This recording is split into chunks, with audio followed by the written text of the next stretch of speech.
Shalom, shalom. First and foremost, I want to start off by giving the higher praise, honor, and glory due to Yahweh, Hashem, Yahweh Shai, Hashem, Kodash. And in this lesson, it's going to go into wars, rumors of wars, historic third war, and as we like to say, brother's been saying, man, we're already in that third war. Technically, on a deeper level, we believe we are in that third war. It's already safe to say because we know what's gonna come. We know what's gonna come. We're so used to saying that it's coming, we don't realize it really is already here. So as we like to say,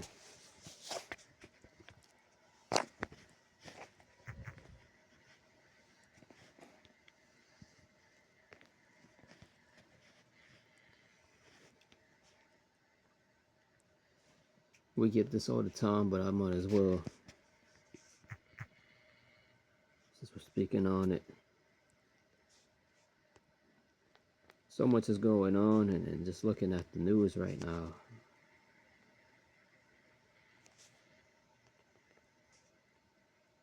global food crisis, all kinds of things are happening.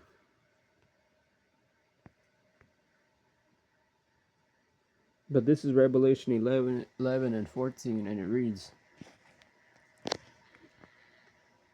the second woe is past. This woe here means destruction, and behold, the third woe cometh quickly. The third war. This third war is coming. That's what that's speaking on right there.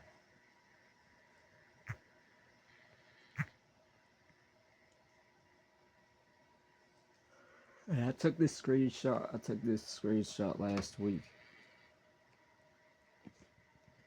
It says Russia and China have declared that they will no longer use the US dollar for any of their trade dealings.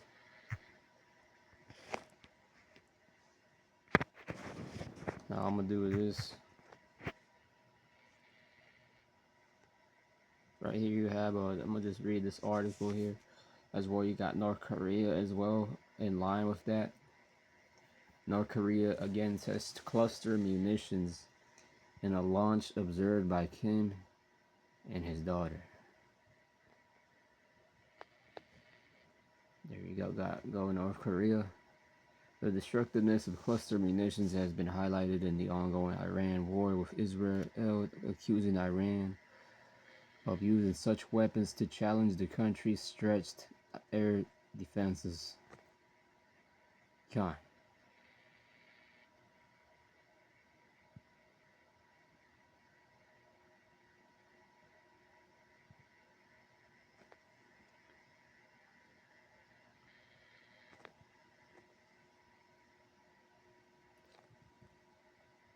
It says here, North Korea said Monday it test launched ballistic missiles with cluster bomb warheads in the second such test this month, likely underscoring its push to expand its capabilities to penetrate U.S. and South Korean defenses.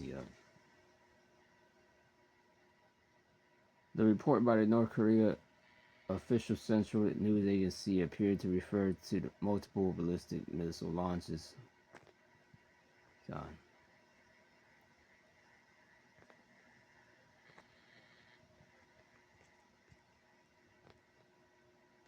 Yeah, North Korea, because we already know North Korea is on it, right? In league with Iran, Russia, China. I remember in the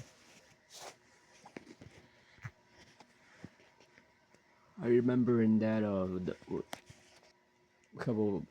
a year ago before this Russia Iran thing.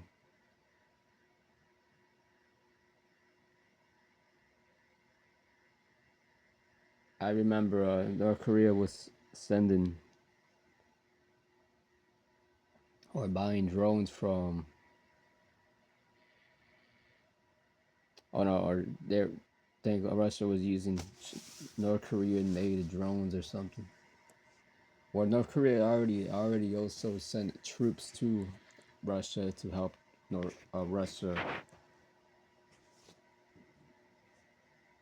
If I'm not mistaken, I remember that.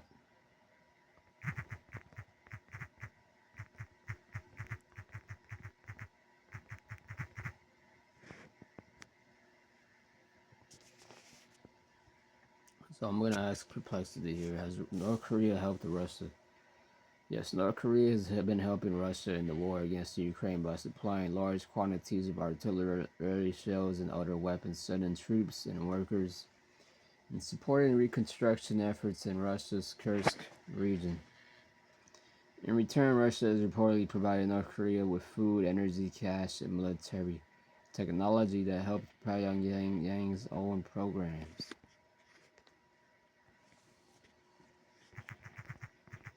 China.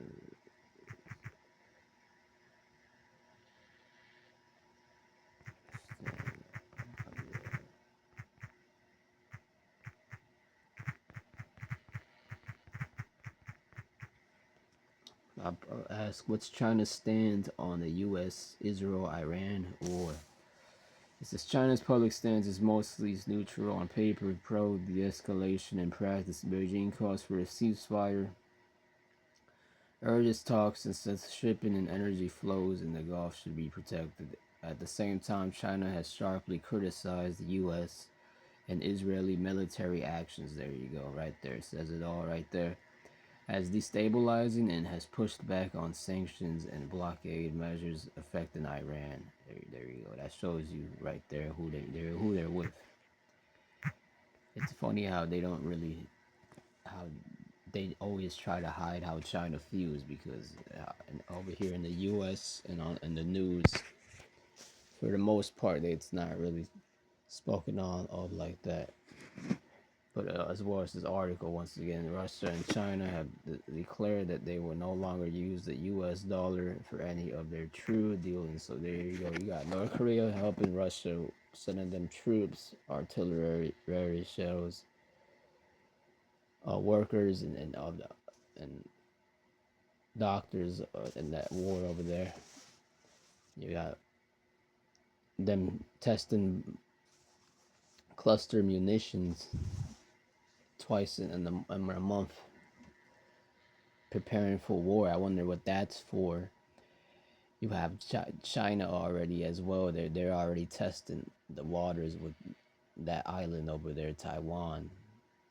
So China, North Korea, Russia is definitely with each other, and Iran as well. They're with each other.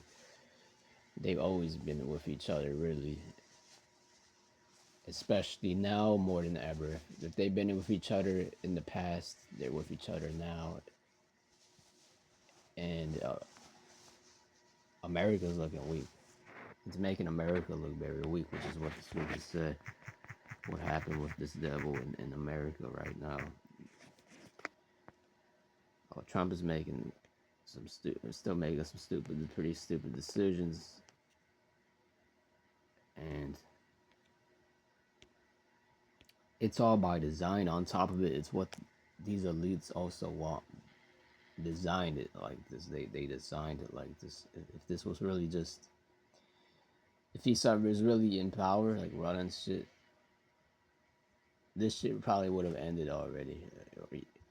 America is under Edomite empire. They actually were running things. This bitch, this whore wouldn't be looking as weak right now.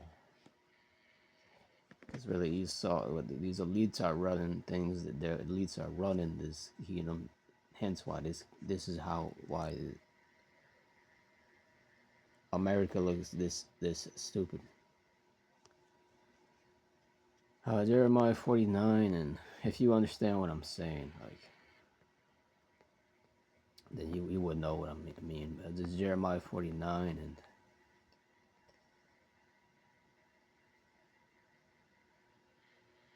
10. But I will strip Esau bare, I will uncover his hiding places, that he cannot conceal himself. His armed men are destroyed. That's his military right now, and even their literal military numbers right now, and strength right now, morally and physically, mentally, is weak. Also, his allies and neighbors, NATO, they're divided right now. They're still divided. Thanks to Trump, they're still divided, which is a good. Which is good. We said that this past week how Trump he's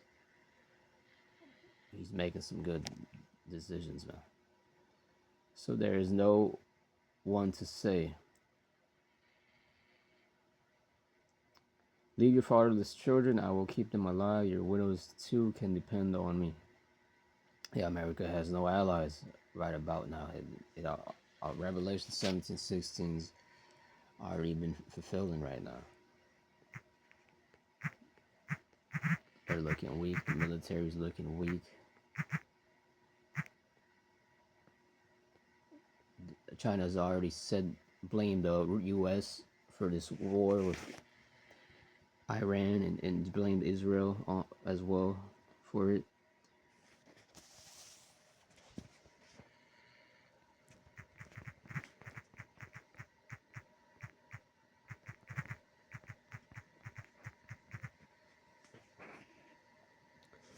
You also have these NATO nations that are against Israel.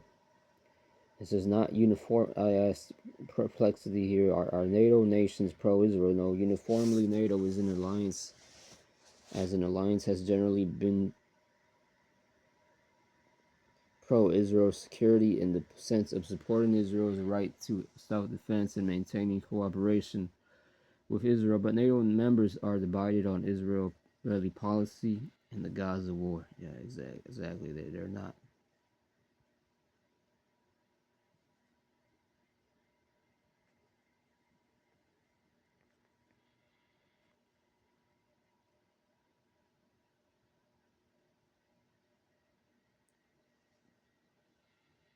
It says here, individual NATO countries do not all take the same lines. Some like Germany and the U.S. are usually strongly supportive of Israel, while others such as Spain, Belgium, Ireland, and Slovenia have been more critical and have pushed harder for ceasefires. Turkey has also at times blocked or slowed Israel-related NATO cooperation. Simple answer. So the best short answer is that many NATO nations have historically been supportive of Israel, but NATO is not uniformly pro-Israel, and member states are split, especially over Gaza.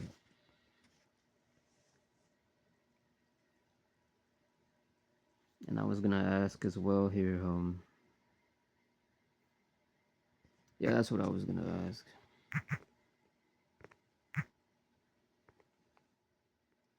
Got some videos as well here. So yeah, man,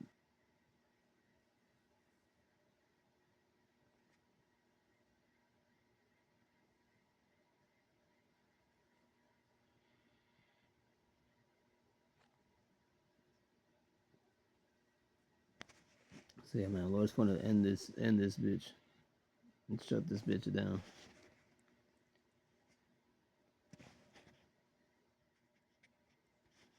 I got a video that I wanted to play. I got this video here I want to play. It's titled Japan on High Alert After North Korea Fires Multiple Ballistic Missiles. This was 23 hours ago. On high alert after North Korea launched multiple ballistic missiles from its east coast. The incident marks North Korea's 7th ballistic missile launch this year and its 4th in April. Vying complete preparedness, Japanese Prime Minister Sanai Takaichi convened an emergency response team after Pyongyang's latest provocation.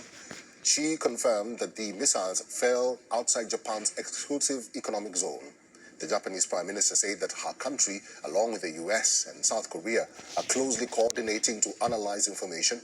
Prime Minister Takaichi detailed the swift internal measures taken by the executive branch to address the unfolding situation while ensuring a comprehensive government-wide reaction.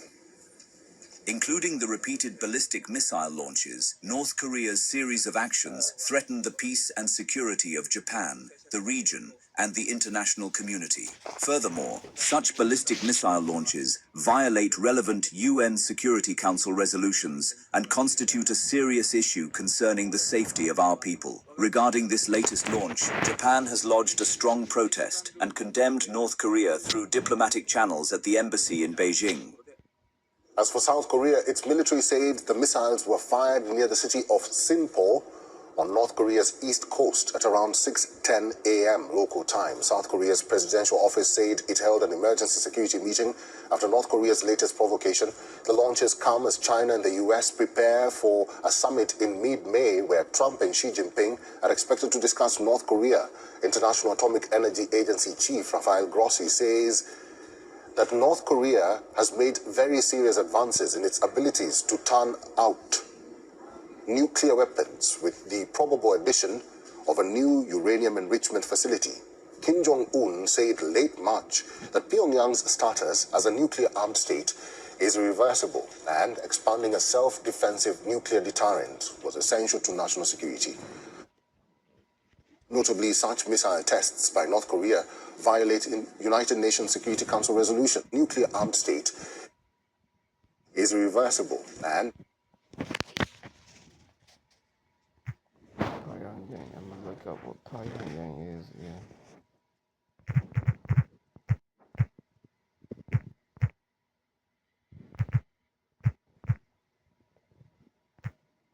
Pyongyang.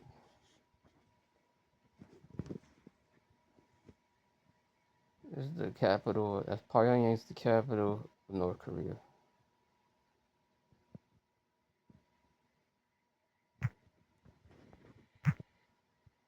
Capital of North Korea.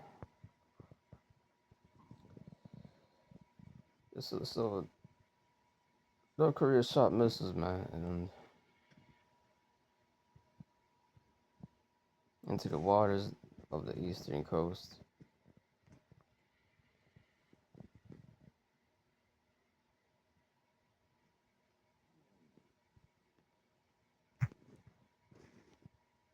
Sam, we don't know whether China ultimately moved forward with the transfer, but why would China want to get involved, and what national security threats does this pose?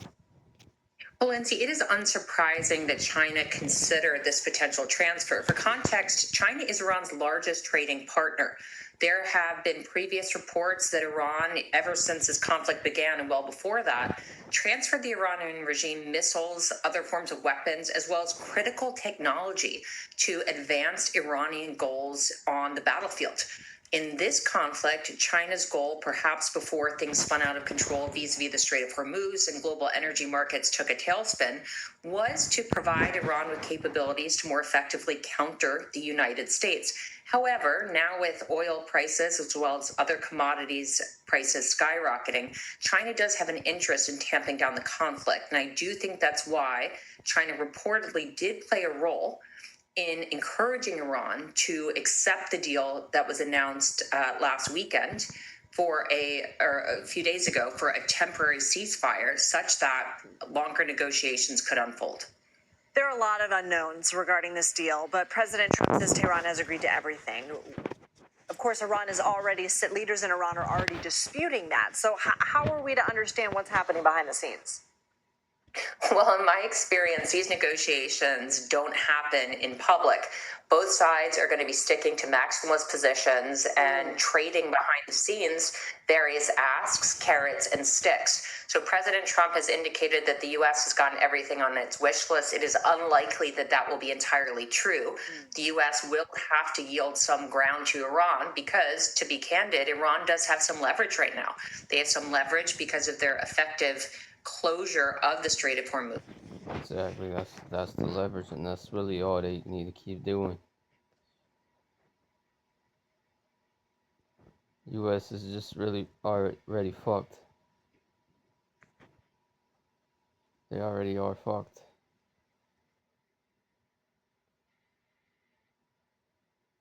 It says the U.S. official detected that China was weighing the supply of advanced radar technology to Iran shortly after the war began.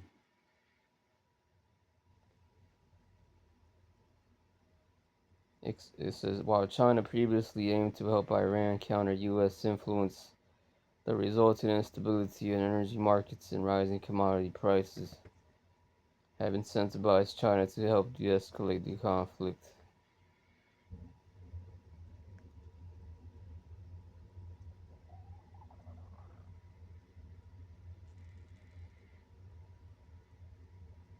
Yeah.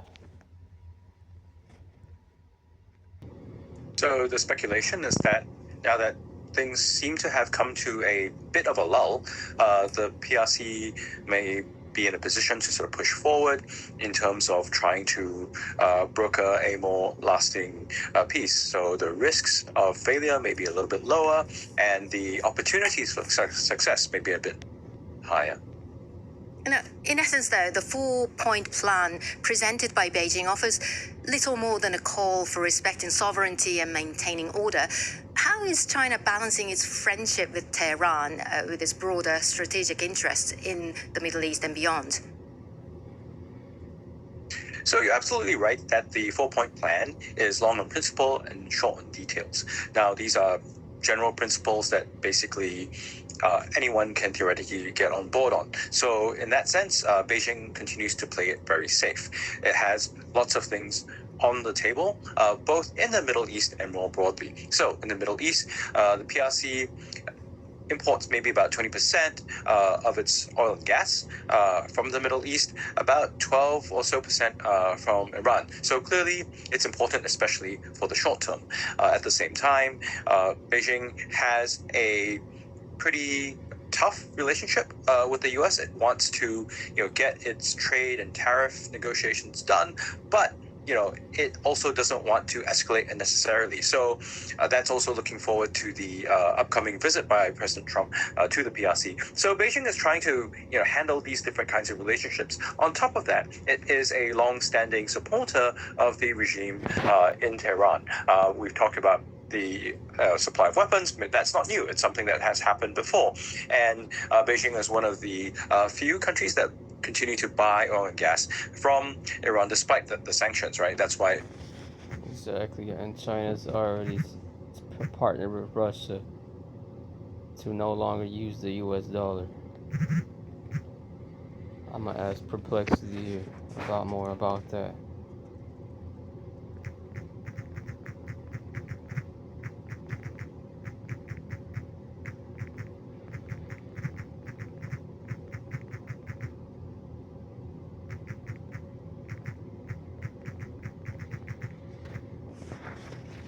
I asked Perplexity to explain more on China and Russia alliances recently.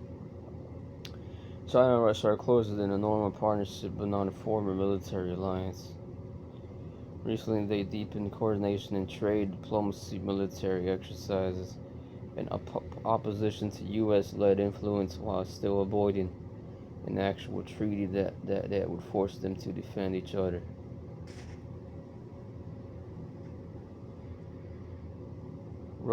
China gets Russian energy, raw materials, and a partner that helps push back against Western pressure. Russia gets a major economic and diplomatic lifeline, especially as Western sanctions isolate it.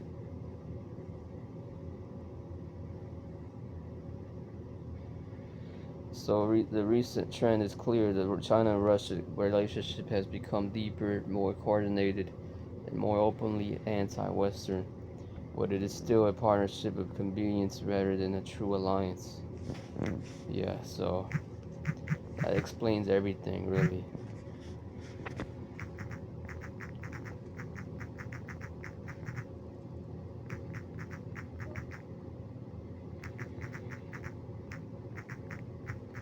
Is Russia, China not dealing with U.S. dollars?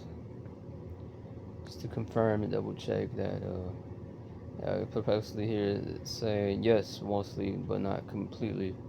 Russia and China have moved most of their bilateral trade away from the U.S. dollar, but into rubles and yuan, with some reports saying dollar use is now very small or even statistical error in their direct trade. What that means, they are de-dollarizing their trade, which means they try to settle payments in their own currencies instead of dollars. that helps reduce exposures to U.S. sanctions and to the U.S.-dominated financial system. Yeah, they're ending that whole sanctioned power the U.S. used to have.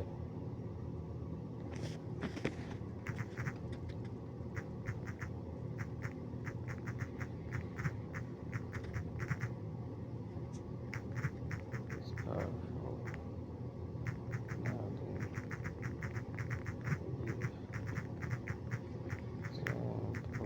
Now so I put here, are U.S. sanctions as powerful now than before? Give an example. It says not as powerful as before, but still powerful.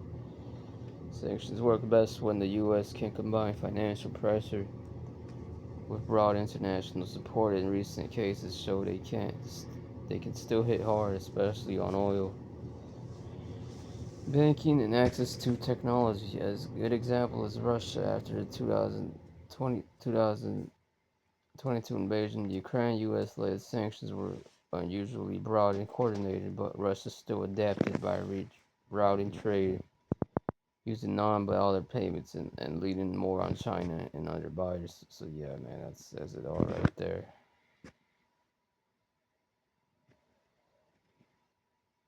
U.S. sanctions are still very strong, but they are less all-dominating than they used to be, because countries have more ways to evade or reduce them. Hey man, so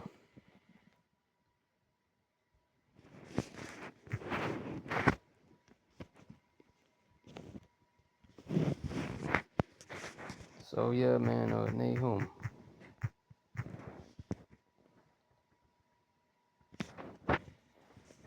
Nahum 3:1. Woe to the bloody city is full of lies and robbery. The plague departeth not.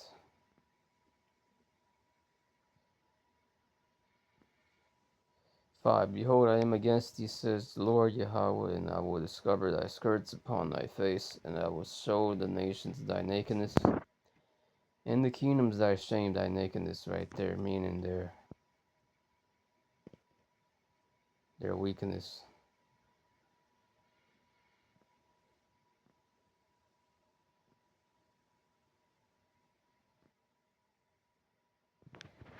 So all thy strongholds shall be like fig trees with the first ripe figs. If they be shaken, they shall even fall into the mouth of the eater. Behold, thy people in the midst of thee are women. Thy gates of thy land shall be set wide open unto thine enemies. Thy fire shall devour thy bars. Yeah. The Lord saying here, thy gates of thy land shall be set wide open unto thine enemies. Yes. 15. There shall the fire devour thee, the sword shall cut thee off, it shall eat thee up like the cankerworm. Make thyself many as the cankerworm, make thyself many as the locust. Thou hast multiplied thy merchants above the stars of heaven. Thy cankerworm spoileth and fleeth away. Thy crown are as the locusts, and thy captains as the great grasshoppers, which camp in the hedges in the cold day, but when the sun ariseth, they flee away, and their place is not known where they are. Yes. U.S. is becoming like Iraq in that Iraqi war operation, Desert Storm, I think they called it.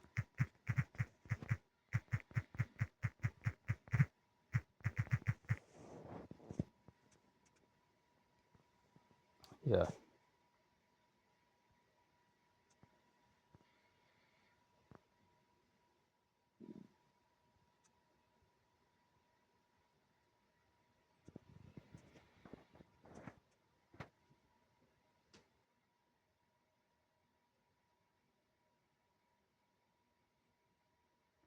Yeah, that was the greatest military victory the U.S. had. One of the most successful.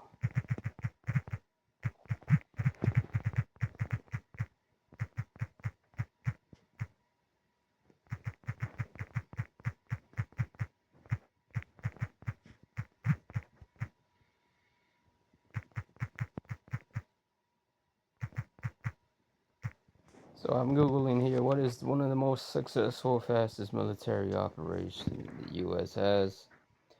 And right there, man, funny enough, it's the Operation Desert Storm.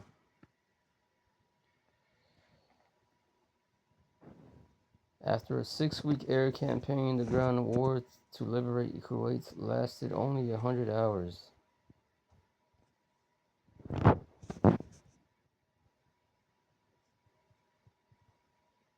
The coalition forces led by the U.S. dismantled one of the world's largest militaries at the time while experiencing minimal casualties.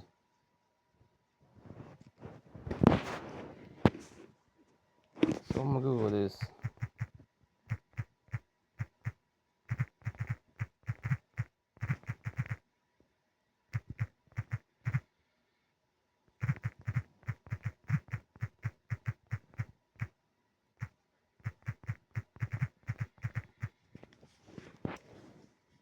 Let's see,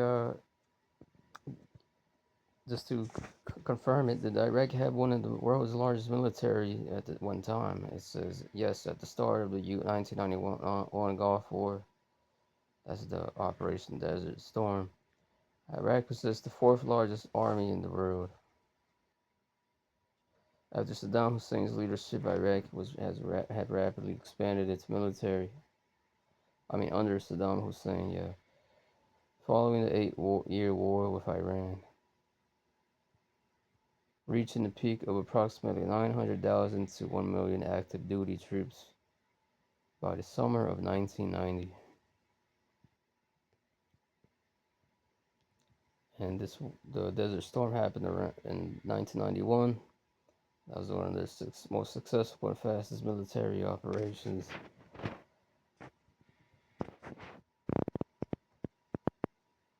But really, all those victories was really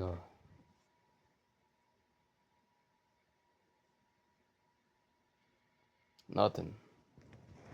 Iraq wasn't really on up to par as far as their technology compared to what the U.S. had.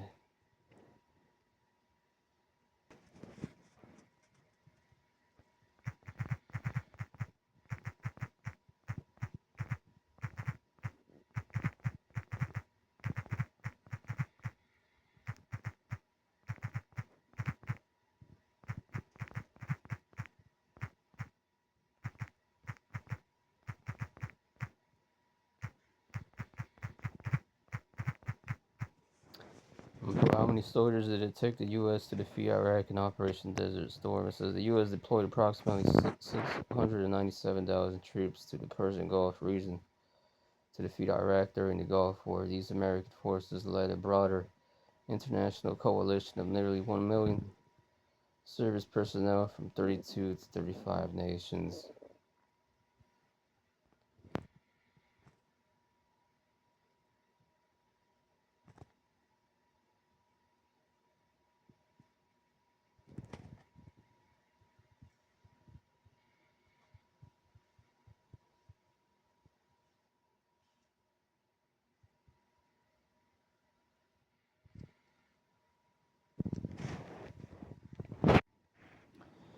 Yeah, so it says right here, just to confirm it, did the U.S. need that many troops in Operation Desert Storm to defeat the enemy? The decision to deploy over 500,000 U.S. troops for Operation Desert Storm was driven by the Iraqi Army's perceived strength at the time and the military's intent to apply lessons from the Vietnam War by ensuring overwhelming force for a decisive victory. At the start of the conflict, Iraq maintained one of the largest standing armies in the world.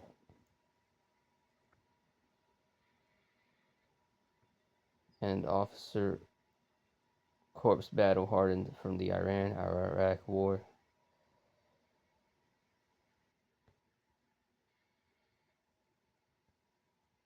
Moving on down, it says while the sheer number of troops was significant, the victory was achieved through a combination of mass technology and superior air power. Air dominance. Before ground forces moved in, a 5-week air campaign completely broke the Iraq's These armies commanded and controlled by the time ground combat began. Many Iraqi units were already broken or surrendering due to logistical isolation and constant bombardment. When the ground assault finally launched, it ended in just 100 hours.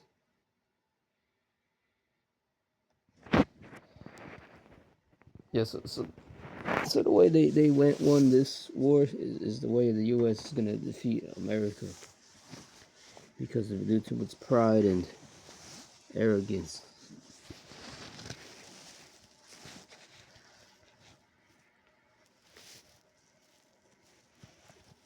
Well, going back to Nahum, the 3rd chapter.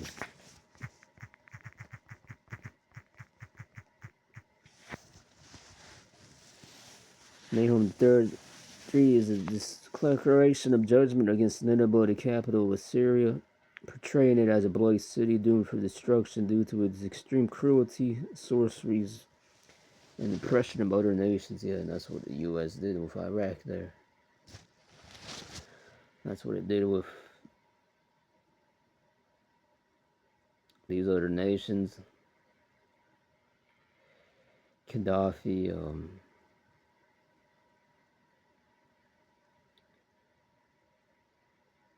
president of Venice, the president of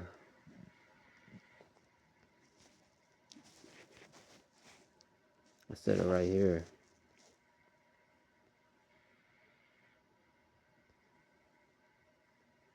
The Battle of Midway, or the Operation Just Cause. That was the U.S. invasion of Panama to depose Manuel Noriega. Yeah, that one right there.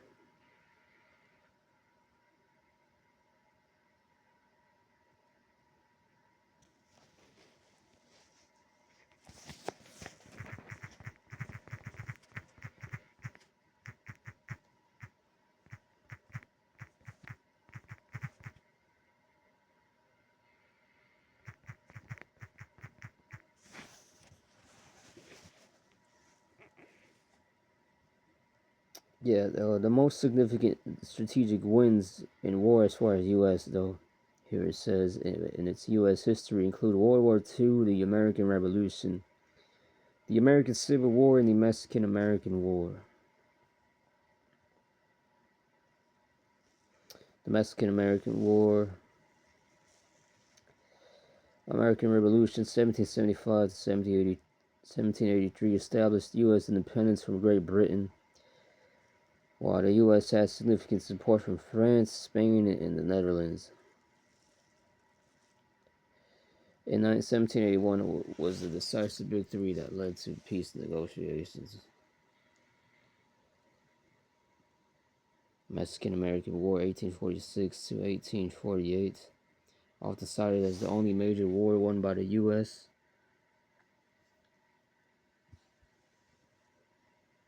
Largely on its own, the victory resulted in the acquisition of massive territories, including California, Texas, Nevada, and Utah. American Civil War, 1861 to 1865, a victory for the Union that preserved the United States as a single nation and abolished slavery.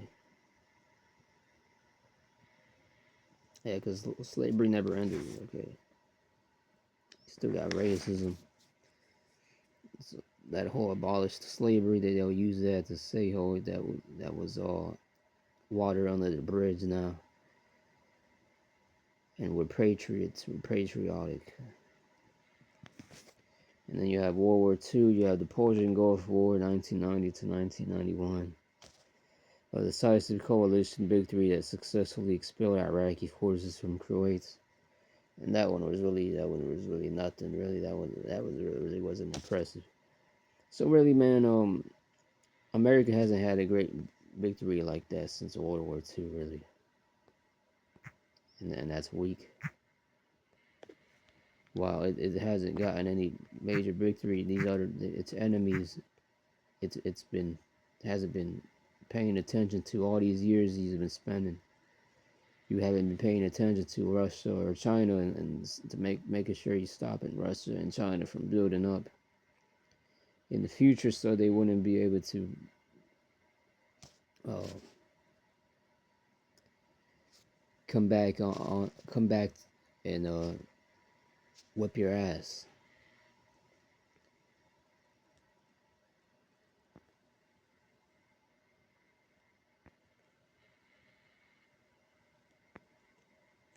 Hence why you also got this here.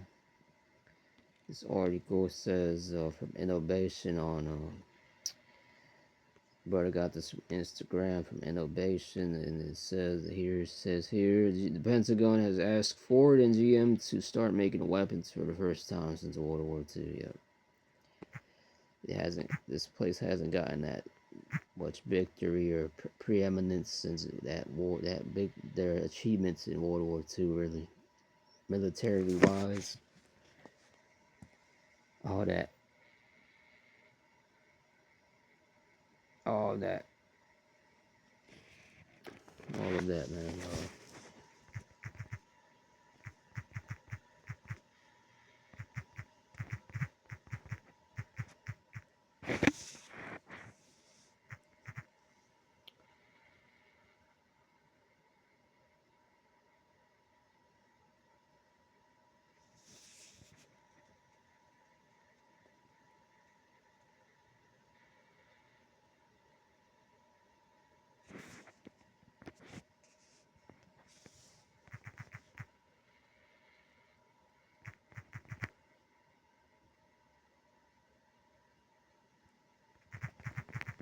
It's the most powerful.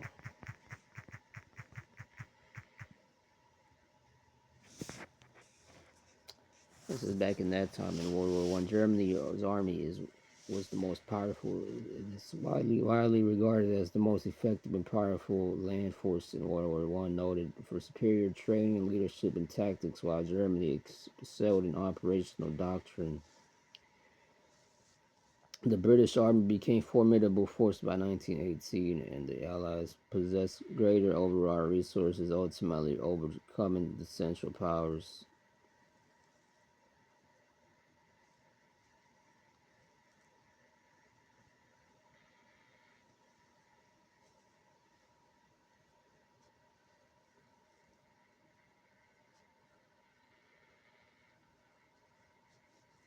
The French army held the line on the Western Front against the main German effort and was a vital force, particularly in artillery and defensive strategy.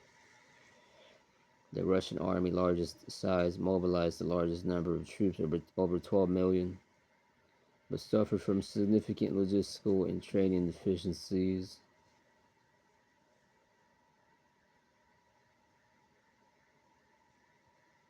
U.S. Army provided crucial fresh manpower and industrial capacity in 1917 to 1918, tipping the strategic balance. Yeah, so they don't have that anymore, man. Now it's about missile power. Really, it's about you just have the missile power. That's all you really would need, really,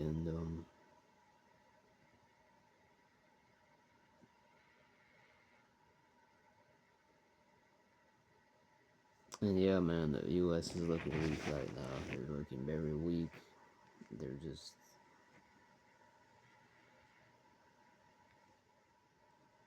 I read more into Nahum 3 here. When you go into that, it's going into Nineveh, ancient Nineveh. But if you know, you know. The Lord always uses these ancient nations to compare them to Babylon, America today, and we know this. The Lord ain't dealing with America, Babylon today. We know the Lord is. We know Babylon is spoken of in Revelation, and Babylon is America.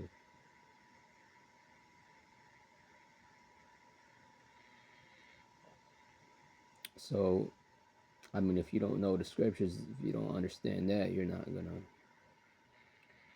gonna be saved first and foremost, and the Lord ain't dealing with you. You're not really You don't got the breath in you. The Lord is not in you. So agree that Nineveh is America today, and this is talking about Nineveh, and America is Nineveh, like Nineveh in Nahum, the 3rd chapter as well. As far as how it's going to be destroyed, especially in other ways too, the ways it oppressed and was fucking these other nations up, and in its time, they got all proud and didn't turn to the Lord. The Lord wasn't in its plans, and they had idols and worshipped idols and did wickedness. Sense why the Lord destroyed Nineveh. Ineffective leadership. The leaders of Assyria are described as sleeping or scattering, unable to protect their people. A message of comfort. The destruction of this evil empire. Yeah, the Lord has destroyed empires for its wickedness. When Belshazzar was, we read that in Daniel, the 5th chapter of this past week. When Belshazzar brought out the vessels and cups of gold from that they took and ransacked from the temple, and from the first temple and the first destruction, that pissed the Lord off, and they saw the writing on the wall, a divine apparition from the Lord, and that same night they got taken out, man. When you go into the Medio Persians, the Lord said that in that statue the Persians got taken out. The Greeks by Alexander, who defeated the Darius the third, I think.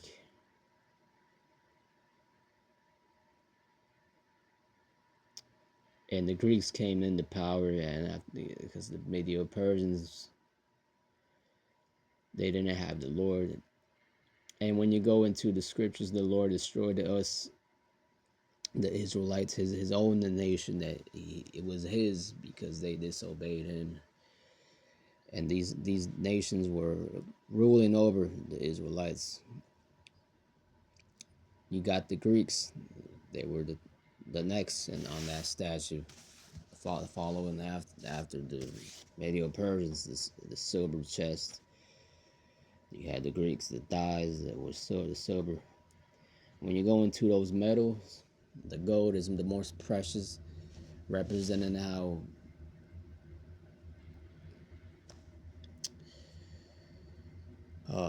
the kingdom, representing on down the other kingdoms below it.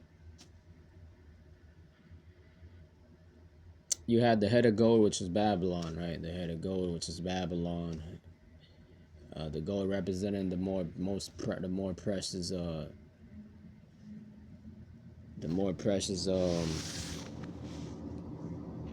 metal. Then you get silver, then you get brass. I mean iron, then you get brass, then you get iron mixed with clay. Yeah, the Greeks represented the brass, which represents a more precious metal. Iron just represents with a stronger metal. Iron is just more stronger than gold and brass. I'm gonna look that up.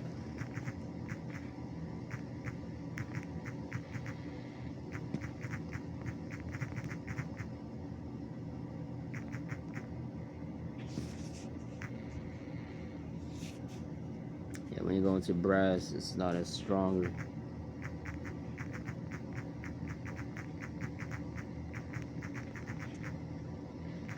Yeah, brass ain't as strong as iron. But I'm gonna look this up. Is brass more valuable than iron? Yes, brass is significantly more valuable than iron. I'm gonna look this up. Is iron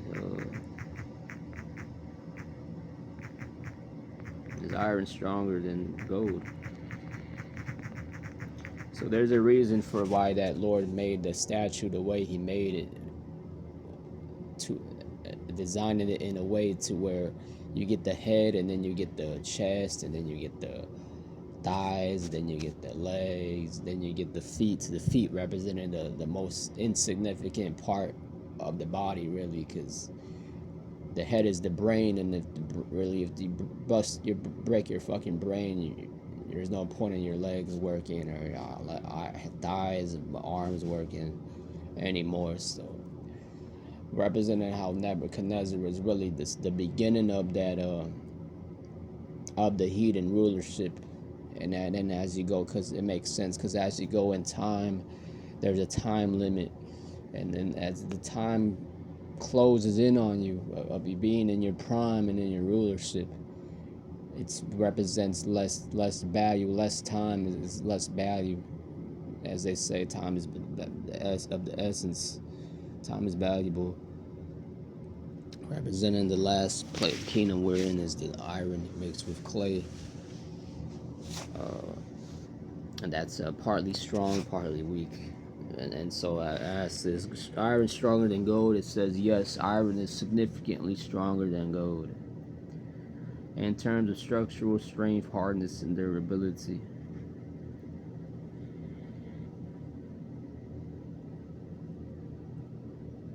Gold is a very soft, dense, and malleable metal with a Mohs hardness of only 2.5 to 3, while iron is much harder, 4 to 5 on the Mohs scale, MOHS Mohs scale, making it far more suitable for tools, construction, and structural applications. Representing the, so going back to the statue, you get the thighs, which is brass. The silver, the medieval Persians, they got taken out. Going back to Daniel 5, then you get the Greeks, the brass, the thighs of brass, which was represented how stronger they were than the medieval Persians. Going into Alexander, and how fast his military attacks were, how because the medieval Persians, they were fighting off of a designed and coordinated military maneuver. But the thing with Alexander, he was attacking like lightning. He was like lightning, the way he would come into the battle and into the war, and the Lord was with him to come up with these smart ass strategical maneuvers on the spot. It's like he was fighting like Mike Tyson with how his punches were, how ferocious his punches were and stuff. That's how Alexander came in the scene to defeat them. Because around that time, the medieval Persians, yeah, they helped. They also have a part in helping us to build our temple and bring us back in that outland. But the Lord didn't really love them like that. Hence why He eventually took them down too, so that they also wouldn't get so prideful, because the Lord hates pride, and those who don't keep His laws, statutes, and commandments. That's why He really fucked us up the way He fucked us up, because we were given the law, statutes, commandments. The heathens weren't given the law, statutes, commandments, so that's why they were fucking up that long, and the Lord wasn't judging them. But He did judge them. And in a way, the Lord really did give us a lot of chances to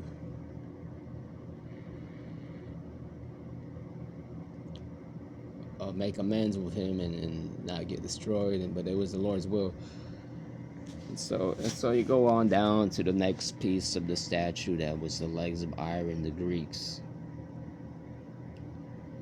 And they ruled for a certain amount of time, but they got even more wicked. This was the Greeks, were the Edomites. That was really when Esau really got into his hands on some actual power, and actually became a nation like that, when he came as the Greeks. And that's why it says in Nahum,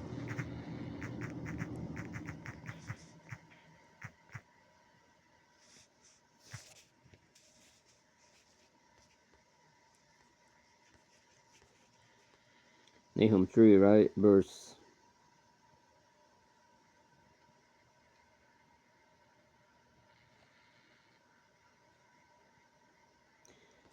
8. Nahum 3 and verse 8. Art thou better than Populus? No. It's like the Lord saying, uh, is Esau better than Ishmael? Is the Ishmaelites, the Babylonians, the Assyrians? That's what Ishmael was. What the Arabs today, the East Indians, they were your Babylonians. They were your Medieval Persians. The Medieval Persian Empire till this day, it's known as one of the greatest empires that they still study and stuff. As far as how its military was and its manpower was, and how their man's wisdom was, that's what they would consider, and that's why they'll study it today, historians and stuff. But they got taken down. The Egyptians were Mizraim. They got taken down. So is Esau better than those nations? It's like it's saying right here.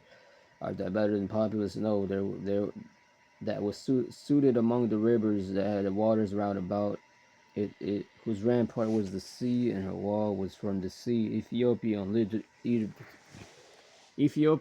Egypt were her strength, and it was infinite. Put and Libum were thy helpers. Yet was she carried away, she went into captivity. Her young children were also dashed in pieces at the top of all the streets.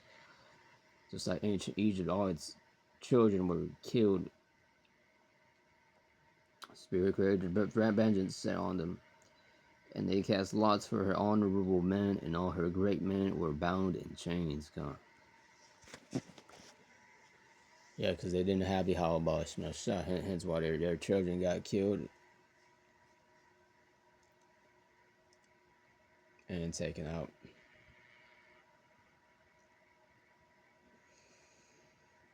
So the Lord is saying right here, man, similar to America right now today. Is it better than those nations, those kingdoms? No.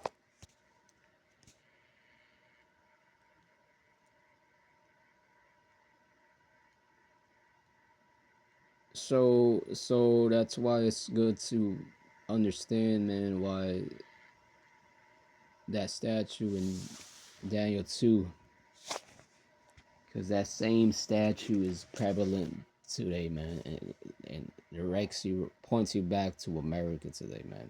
The iron mixed with clay. You gotta know the history. Hence why we say study the chapters, breakdowns. If you're coming into this thing, into this truth, study the chapters, breakdowns, and it's good to also reintroduce them and go back into them as well.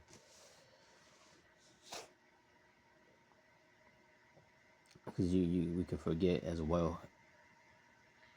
Because knowing the prophecies is gonna keep your faith as well. People lose and fall off the faith because they don't have prophecies as well. Con.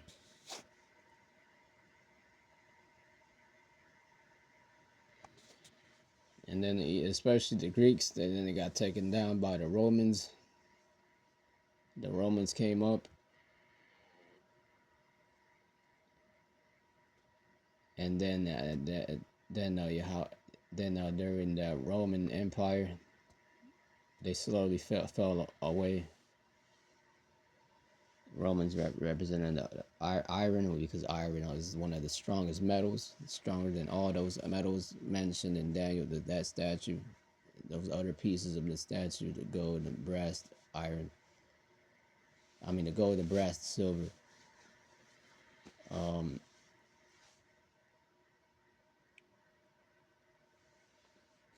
Representing its military, even the swords, how they would make their swords out of from iron.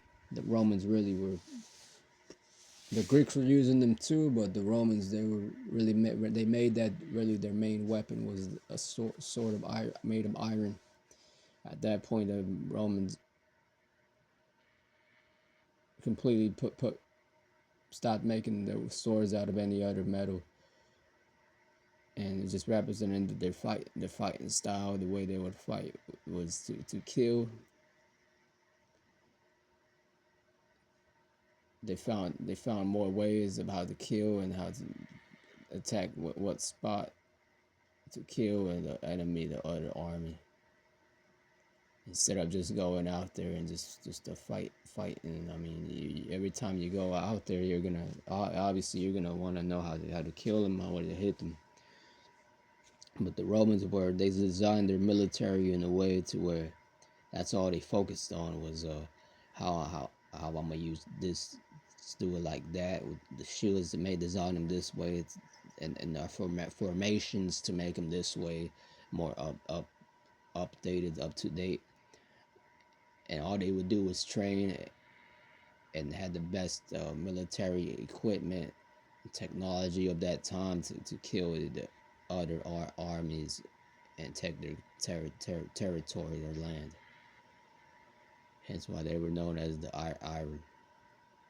And the fourth beast, which was more violent, it was a more violent culture. The Roman Empire was the most violent culture, and in terms of how much they glorified the gladiatorial games and violence and fighting one another, really those other kingdoms didn't really glorify that as much as those kingdoms did. And that's America today. That's America for you today, with the entertainment and the ways of it. It is, man. Hence why the Lord is saying that he's going to destroy this place, and he is going to destroy this place. He has, essentially speaking, already has destroyed this place in spirit. An eternal destroying this place, man. All destroying this place, man. All destroying on this places, man.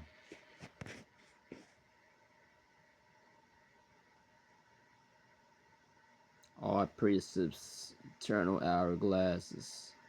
The Lord has destroyed this place.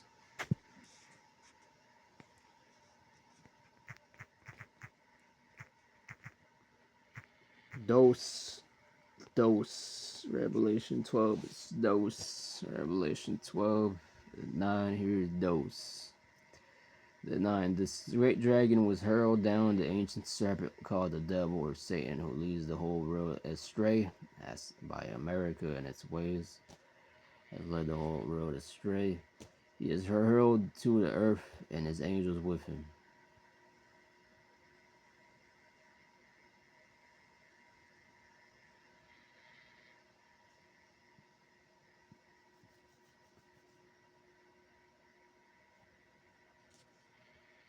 He was hurled to the earth, and his angels with him. Yeah, that's describing how America's military and empire is going to be destroyed in the coming war. The coming war, in the literal war, as that Israelite bitch says, in that bitter ass spirit voice she's in. And in the coming war with the angels, and how the angels are going to defeat this place and destroy this place.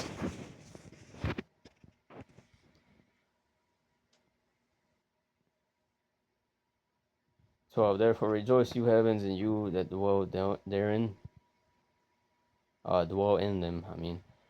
But woe to the earth and the sea, because the devil has gone down to you. He is filled with fury, because he knows that he has his short time. Come on. Yeah, Lord's going to use this devil to come down on you, the trials, before he gets his ass handed down, brought down.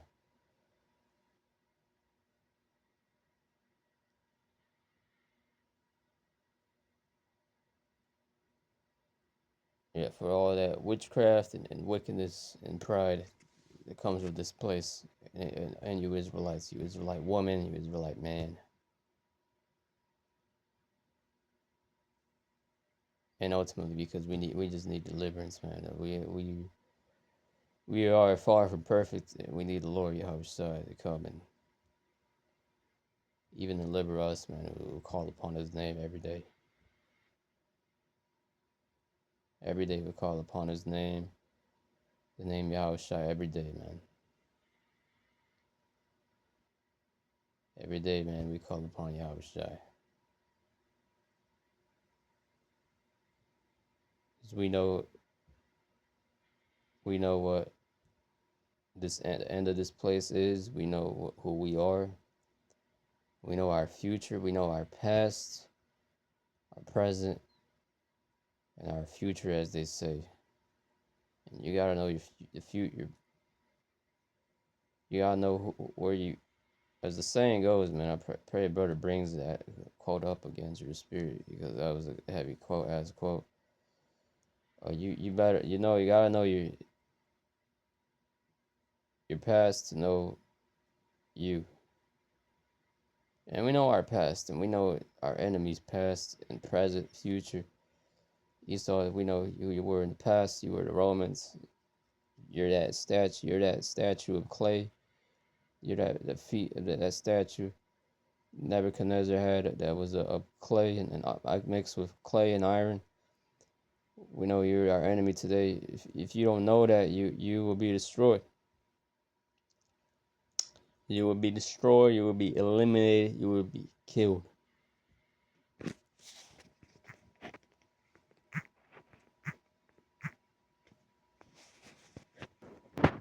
Does this scenario now, less than 24 hours after what was supposed to be, an event to keep things open and flowing again, does this position the U.S. military in a way that it can react or make adjustments or reimpose the U.S.'s blockade as a result of this activity now?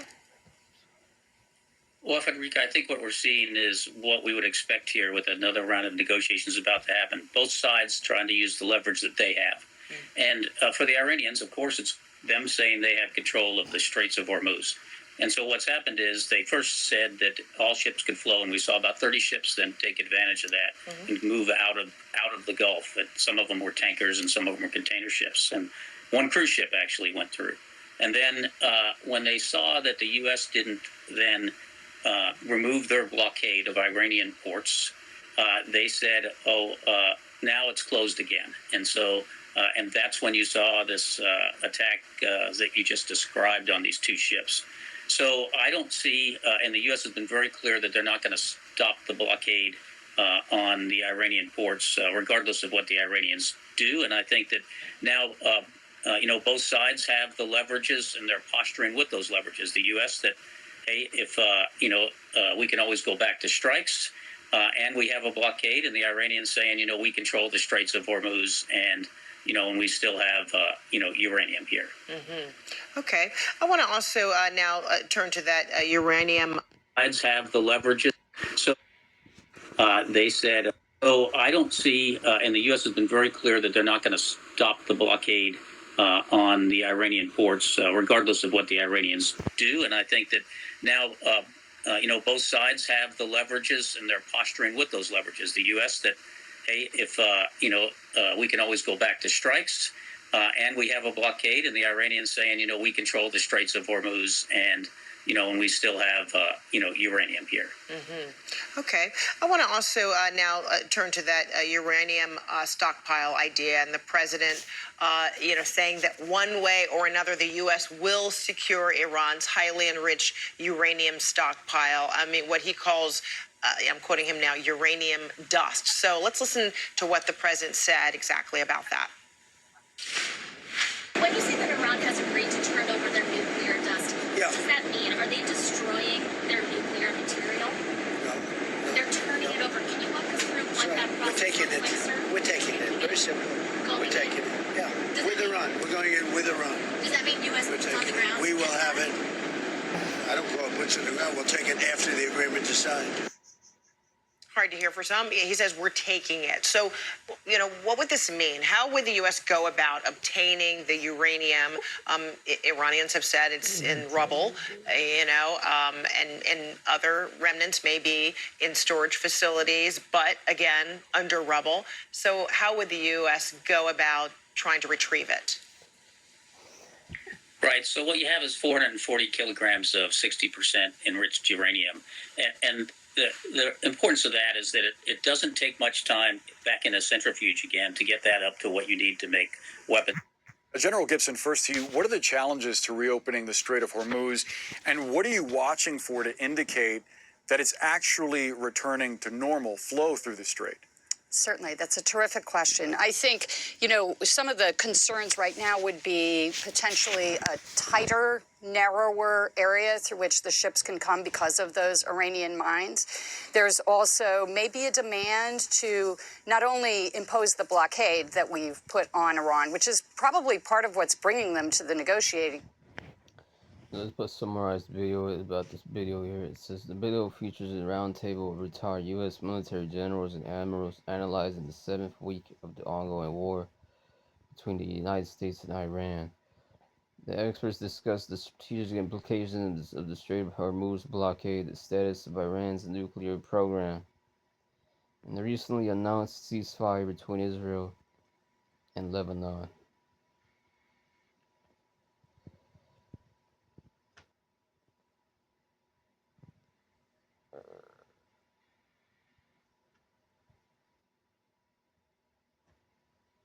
The U.S. naval blockade of Iranian imports has shifted the strategic advantage, creating significant economic pressure on the Iranian regime. Table and willing to make additional concessions. So it's important to keep it in place, but there may also be demands to escort vessels through those waters. And such a blocked up, there's so many ships that are still inside the Gulf. It's going to take some time for them to come out. And I think the last point I would make there, as with all of reopening the straits and recommencing commerce there, it's a decision made by commercial business interests in which they weigh potential risk against potential profit. And so our ability to ensure it's a smooth passage will help boost the confidence that it can, in fact, return to more normal commerce. But it's going to take time. General, part of the process that brought us to this point was the ceasefire between Israel and Lebanon, specifically the idea that Hezbollah and the IDF would cease shooting at each other. How robust do you think that ceasefire is? How much leverage do you think Lebanon has over Hezbollah? So I think this is probably one of the more problematic aspects of tying that Lebanese-Israeli ceasefire to having the straits open, because now we have third parties who can entirely scotch it. It's only, for now, a 10-day ceasefire, and it preserves Israel's right to self-defense, understandably. They are authorized to take... All right, so the point is this is going to continue to escalate. The United States lost its grip as the world's undisputed super. Really don't even have to go all into that. It's good though that you watch it because you gotta stay up to date on it, but ultimately you don't even have to know watch too much of all that, because we already know through the spirit, power, Yahweh, besides faith. This is going to keep escalating. This economy, they're working.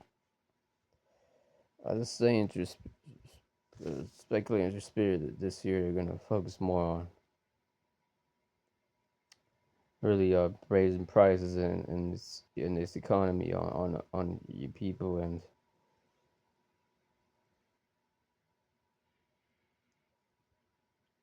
I personally believe the spirit of Yahweh, we will see another Passover,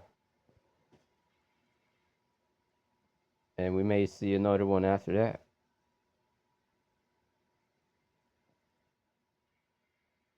I don't know if there'll be another one after that other one, but Lord willing, no, because this thing is escalating. The Lord is definitely going to keep moving this thing.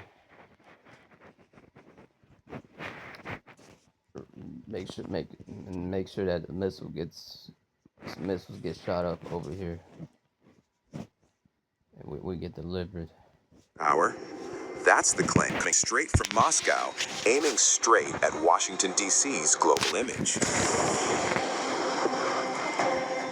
A Russian lawmaker has claimed that the United States has taken a reputational hit following its war with Iran.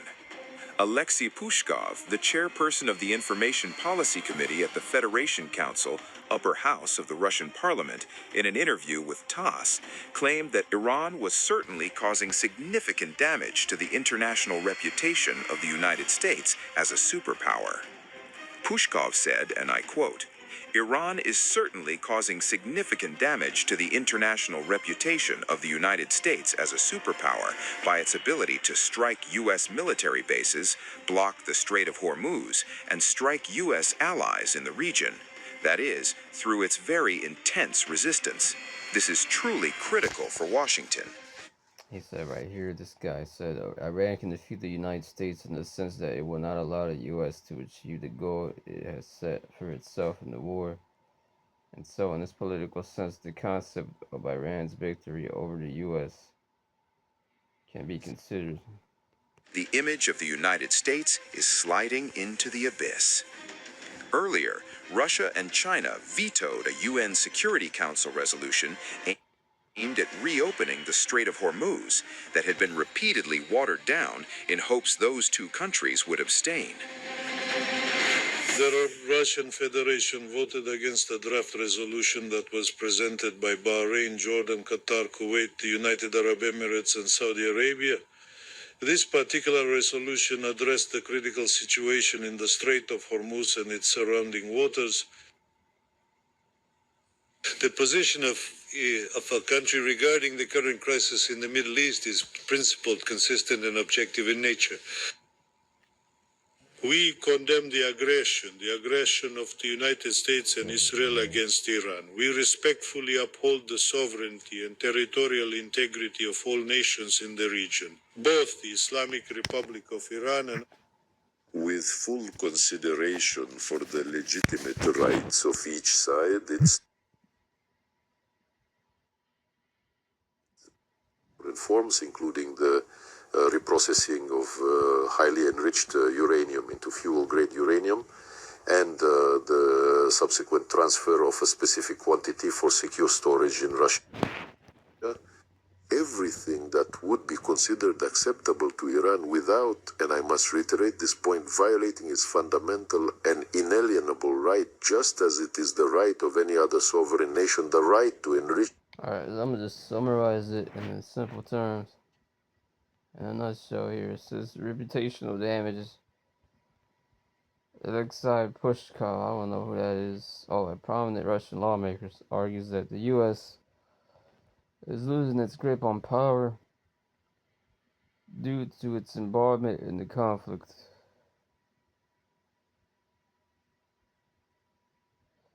Specifically citing Iran's ability to strike military bases, disrupt the Strait of Hormuz, and resist U.S. pressure.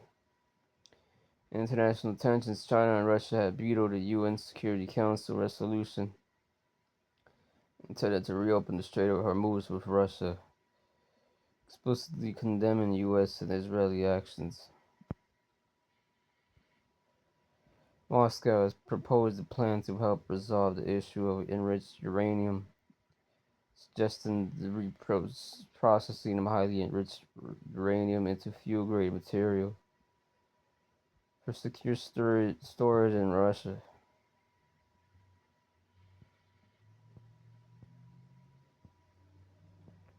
Trump administration stance: Donald Trump claims progress in negotiations with Iran.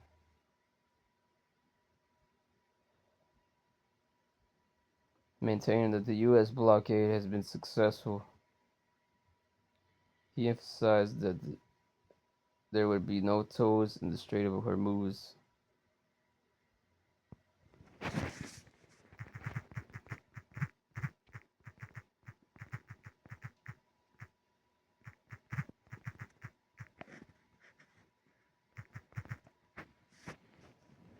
I'll put in what will U.S. blockade help with?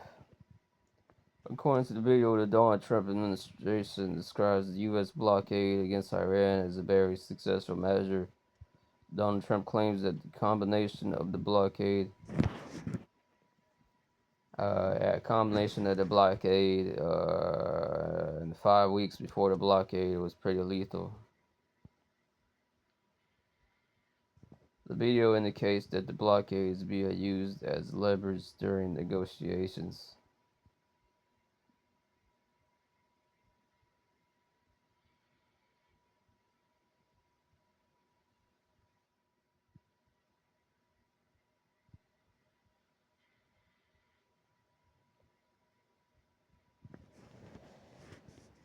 Yeah, we just have to see, and today. We have another couple that are being looked into today. Russia and Ukraine is really popping off, and China's making some massive moves.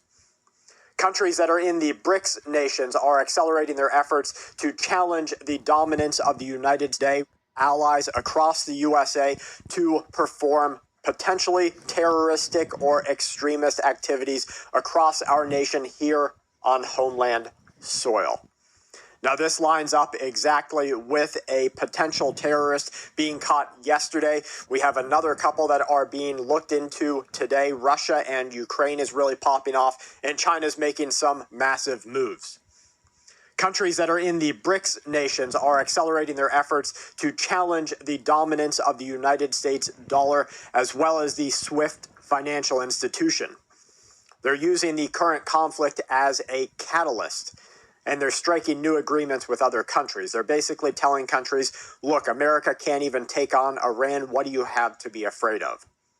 What was once discussed as a long-term possibility is now happening in real time. Major economies are moving to insulate themselves from the USA. Warnings that just went out by the U.S. Treasury Secretary Scott Bessent, in which he threatened sanctions on banks, including Chinese banks, Iranian oil transactions. These underscore Washington's reliance on economic pressure as a tool of foreign policy. But these threats are being tested. Much like the actions that took place on Russia, the effectiveness of the U.S. financial control system appears to be diminished. Trade between China and Russia now operate almost 100% outside of the dollar. so that's really all you have to listen to there.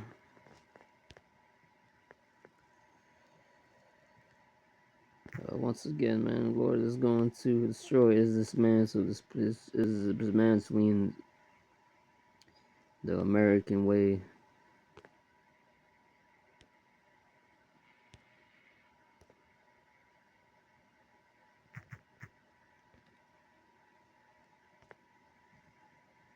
Sorry, the scripture here.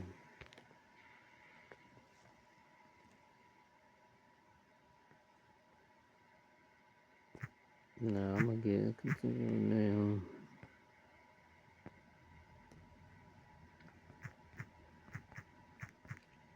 At the end of the day, we look all into the news and stuff. But I really ain't the most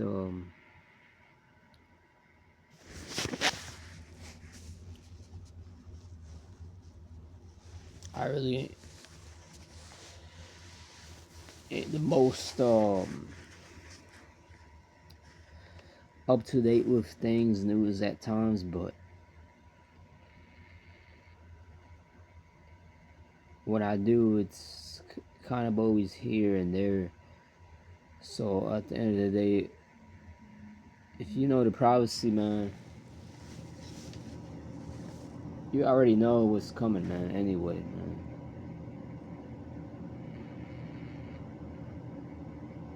Regardless. Like, I'm definitely try to stay up to date with the Russia-Ukraine NATO thing.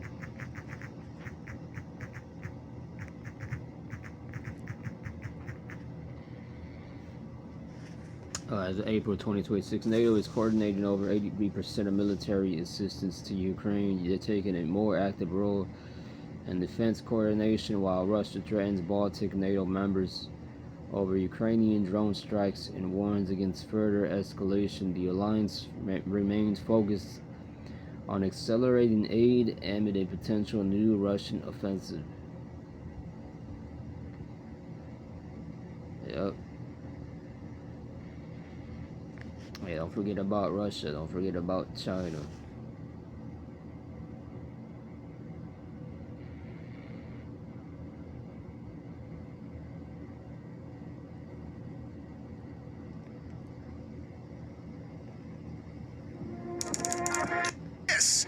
Detroit point guard. A Russian missile that flies low, stays hidden, and can gut Europe.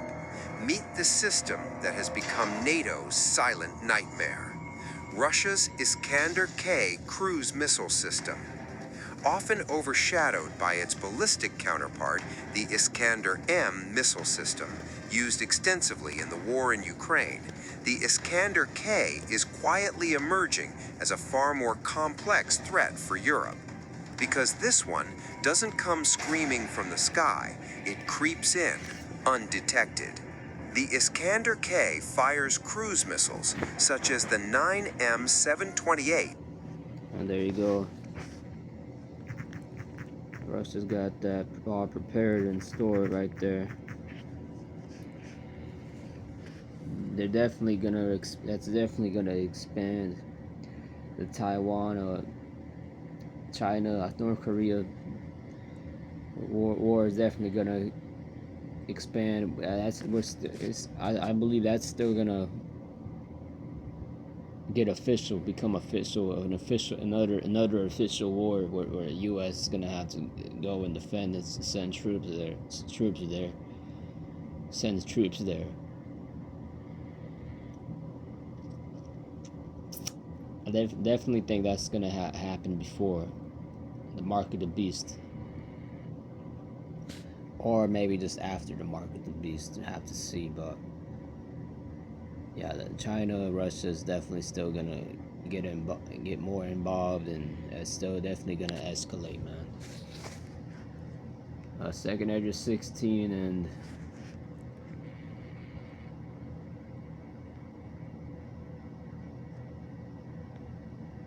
let's see.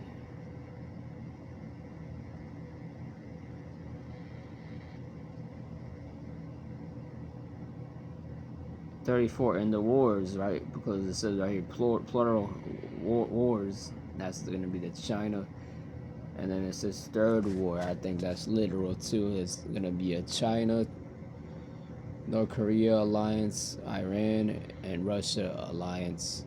Russia, China, Iran. Third war.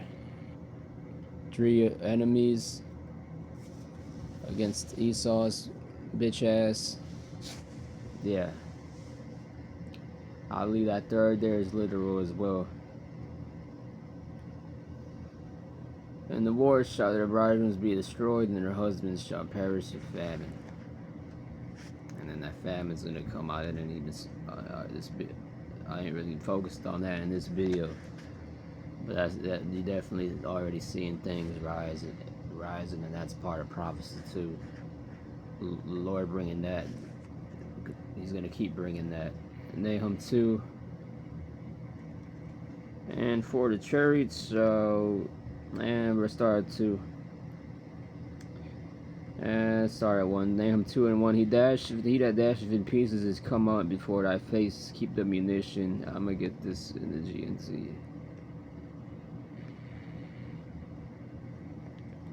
Or in the NET. New English Translation. Nahum 2 and 1. An enemy who will scatter you, Nineveh, has advanced against you. Guard the rampart.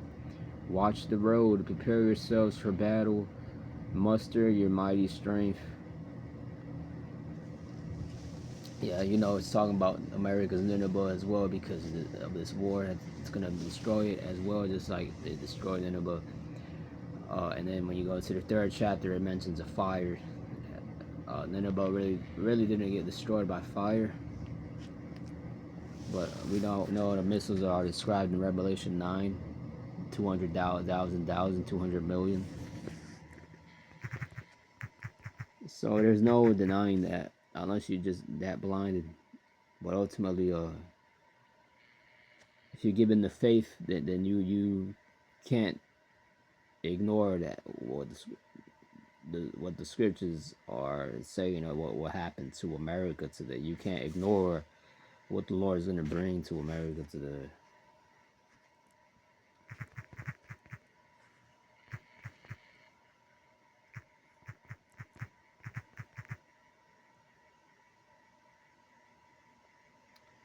Oh, never mind. Nineveh did get destroyed by fire. It says the Nineveh get destroyed by fire. Yes, Nineveh was destroyed by fire in 612 BCE.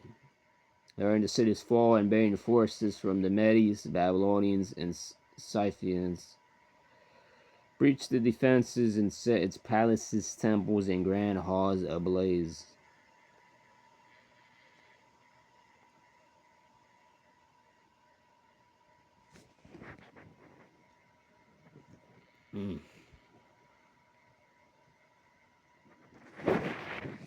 Yeah, and just like that, Nineveh got destroyed by fire, because the Lord also likens America to Sodom and Gomorrah. When you read Revelation 11, spiritually caused Sodom and Egypt. Yeah, and it compared it to Egypt. Anyway, Nineveh 2:1, prepare yourselves for battle, muster your mighty strength, for the Lord Yahweh is about to restore the majesty of Jacob, as well as the majesty of Israel, though their enemies have plundered them and have destroyed their fields. Yeah, because that's what Nineveh did. It destroyed the northern kingdom.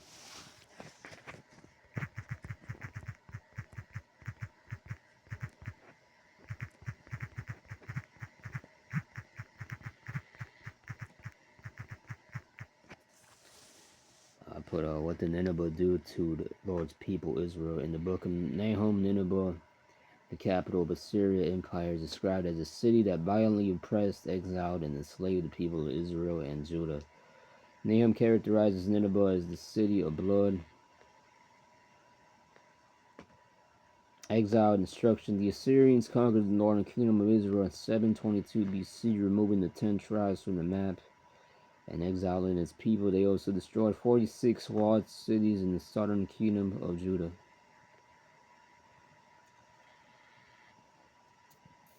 Nahum refers to this yoke as a yoke upon the neck of Judah. Assyria exacted steep taxes and forced the kings of Judah to pay heavy annual tributes. Military threats. Assyria remained a constant, terrifying military threat to Judah, with kings like Sennacherib invading the land with massive forces. That reminds me of, that's where you get Hezekiah, and when Hezekiah prayed, and then Isaiah heard the prayer. Well, the Lord heard the prayer, and Isaiah prayed, and the Lord answered Isaiah's prayer. Nahum 2.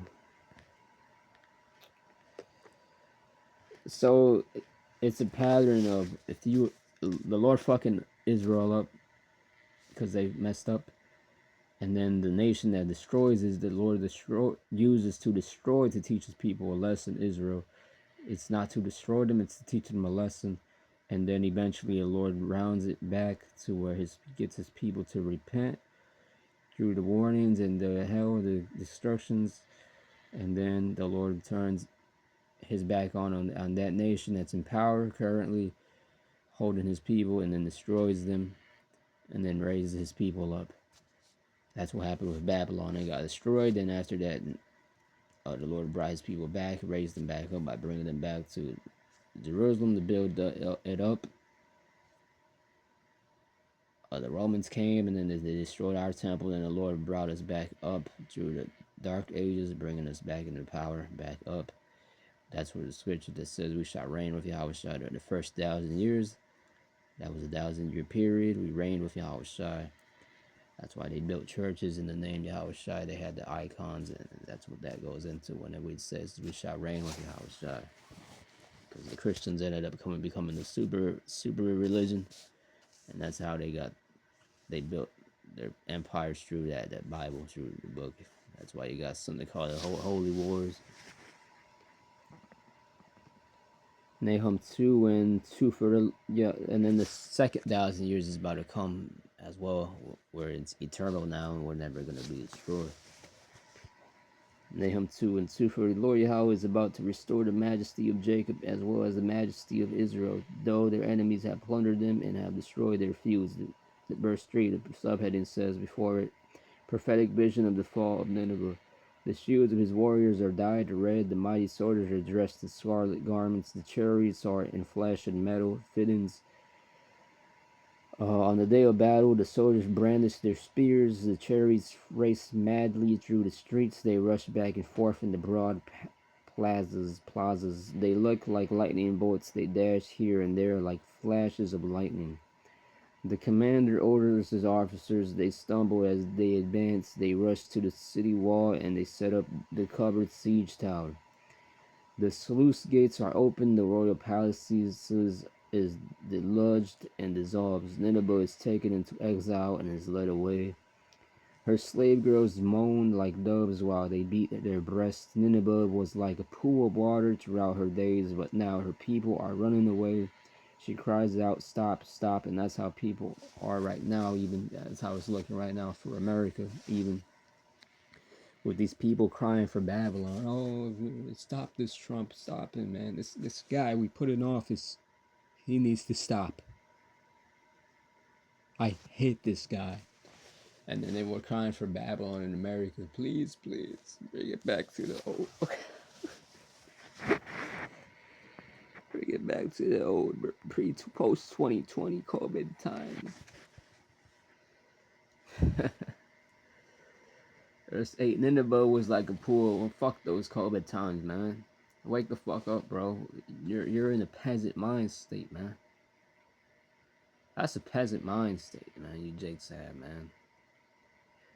While the elect, man, the glorious elect, man, they're waiting for a kingdom where they can call their own.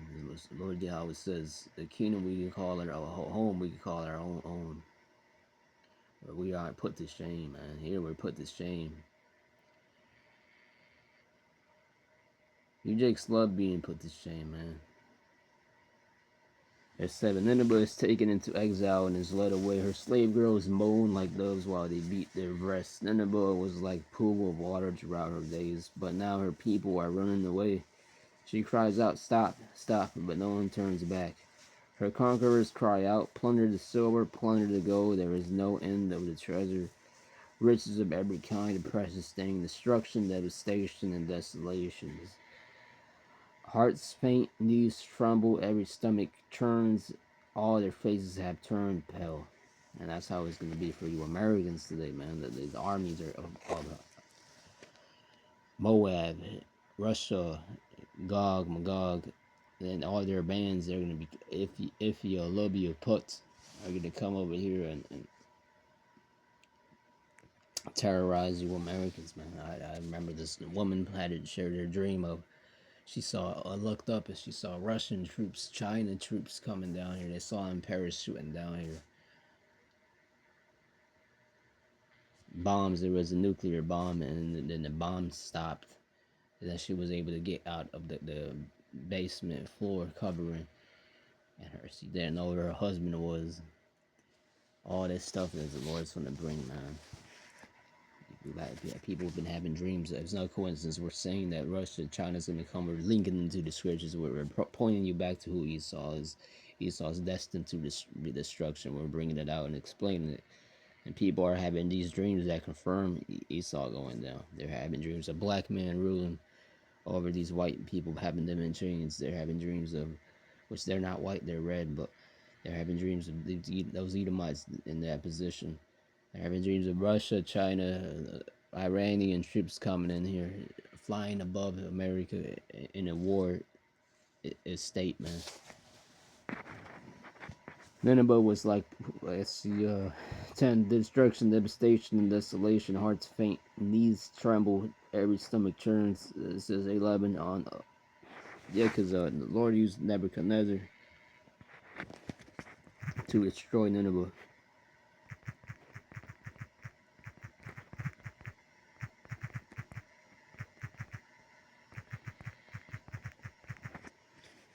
It says, I'm looking to confirm it, if I'm not mistaken. It says, no, Nebuchadnezzar II did not lead the destruction of Nineveh. That campaign was led by his father, Nabopolassar.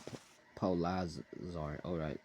So it's technically, it was Babylon, though, in 612 BC, while Nebuchadnezzar, then crown prince, participated in the final phase of the siege. The systematic destruction and looting were conducted by an alliance of Babylonians, Medes, and Scythians.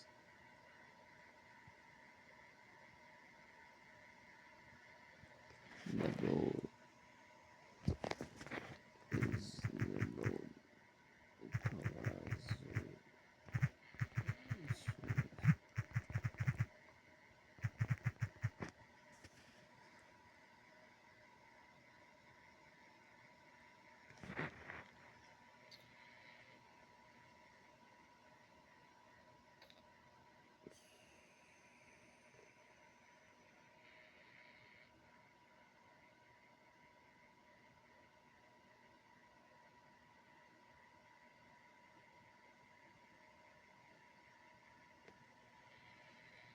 Yeah, so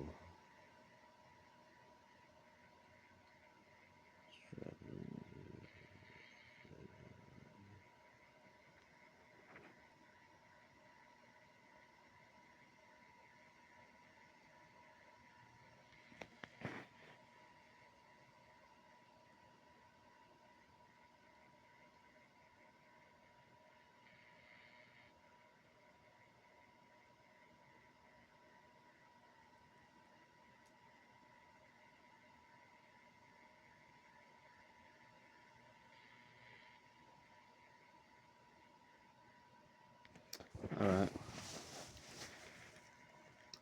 That was interesting. I was just reading that right there. But yeah, his father Nebuchadnezzar defeated the this capital of Nineveh.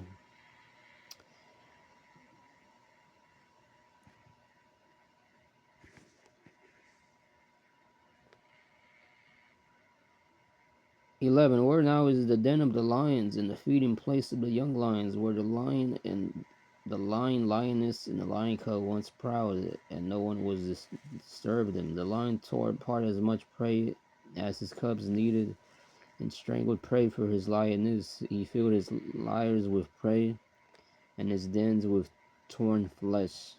Yeah, that's what this that's what America did as well. They just took and took and took from these other nations. 13. The battle cry of the divine order. I am against you, declares the Lord of heaven's armies. I will burn your chariots with fire. The sword will devour the young lions. You will no longer prey upon the land. The voice of your messengers will no longer be heard. That's what's going to happen to America. That's in Revelation.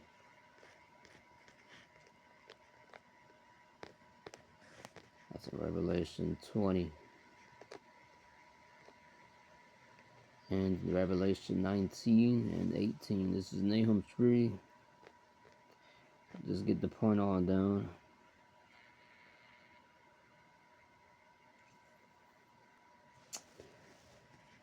Your shepherds are sleeping, O king of Assyria. Your officers are slumbering. That's what how America's looking right now.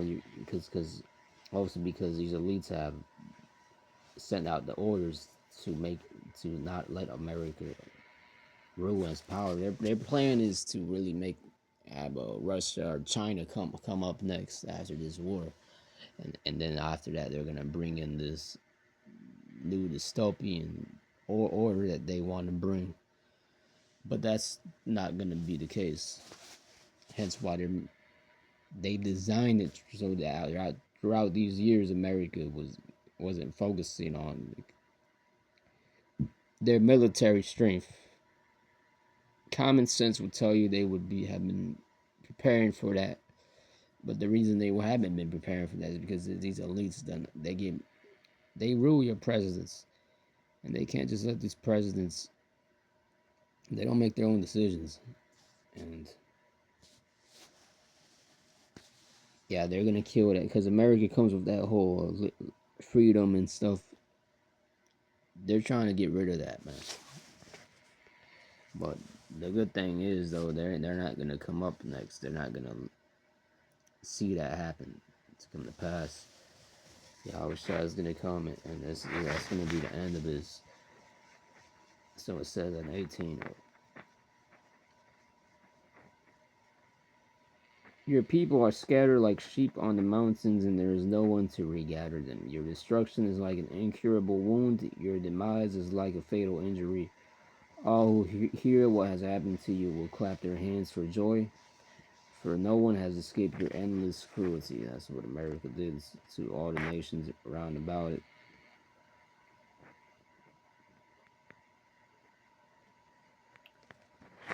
And so that's really the point of the lesson. The point has been made. This war is coming. As a matter of fact, I got some scriptures here.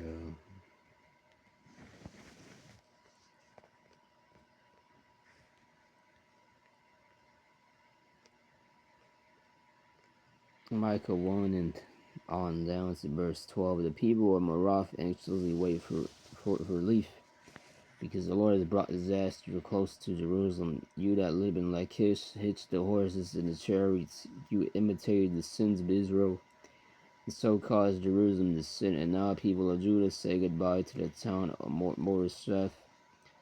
Gath, the kings of Israel, will get no help from the town of Agzib.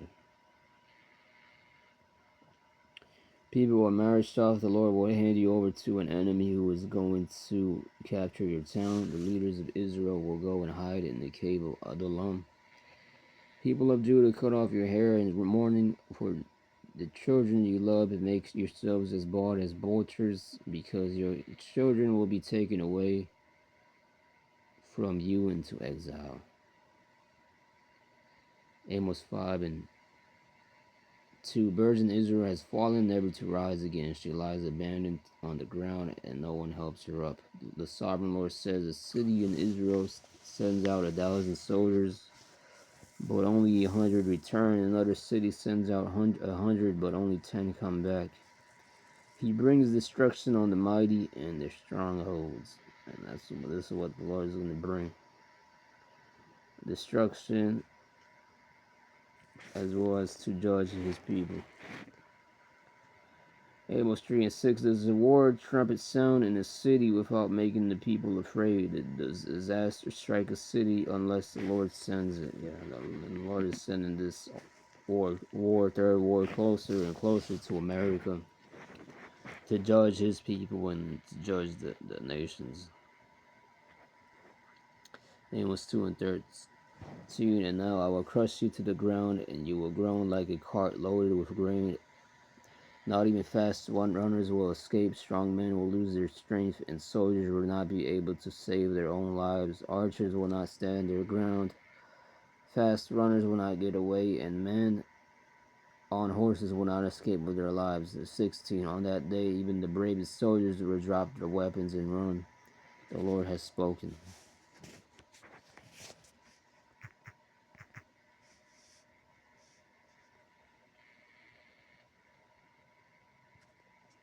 And I got this here, Psalm 92.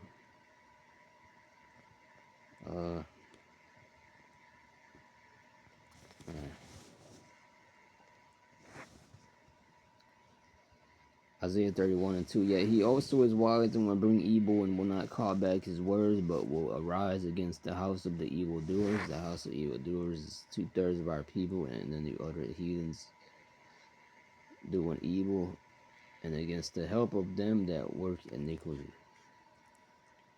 3. Now the Egyptians are man and not God. Yeah, the Egyptians today is the American military. And their horses' flesh and not spirit. When the Lord shall stretch out his hand, both he that helpeth shall fall, and he that is helping shall fall down, and they all shall fall together. Psalm 79.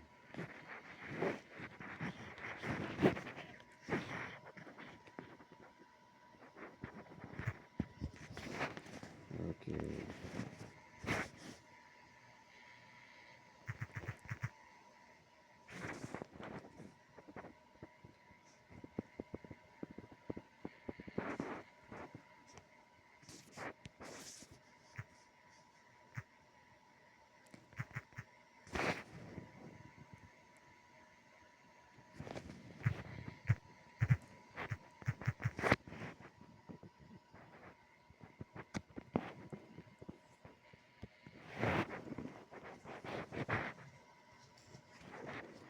And I'm gonna close out with this, man.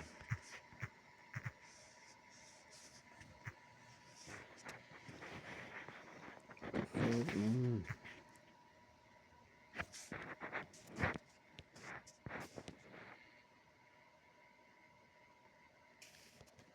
should have it. Okay, I'm gonna close out with this. This is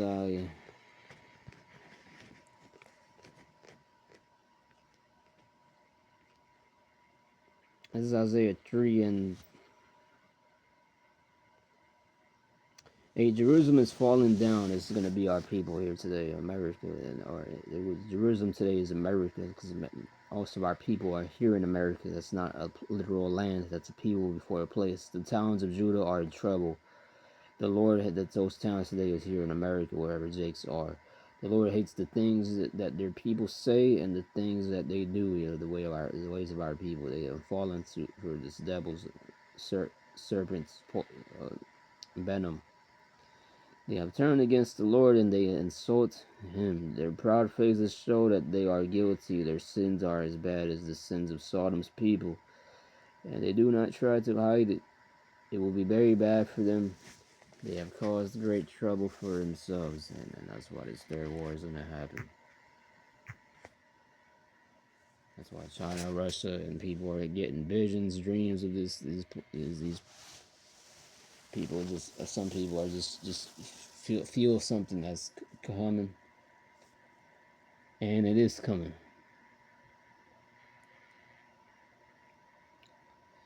So that's the point. Shalom and a bar.